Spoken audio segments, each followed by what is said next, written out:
Kelinglar sizlar bilan 0 dan yurayotgan figura chizamiz. Birinchi yonidan 8 cm dan qoldirib to'g'ri chiziq chizamiz. Keyin tepa pastdan 4 cm dan qoldiramiz. Keyin tepadan boshlab 3,5 qilib turib oxirigacha tushamiz. Birinchi boshimizni shunchaki chizib qo'yamiz. Ikkinchi va uchinchi chizig'imiz o'rtasini topib, 2,5 qilib turib yelka chizig'ini chizamiz.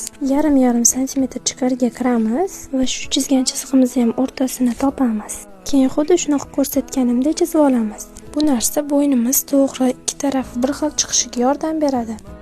4 va 5 chiziqlarimiz bel va bo'ksi bo'ladi.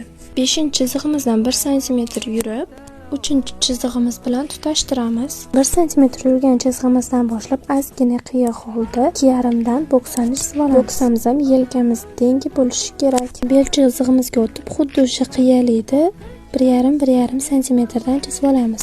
Videoni davomini ko'rish uchun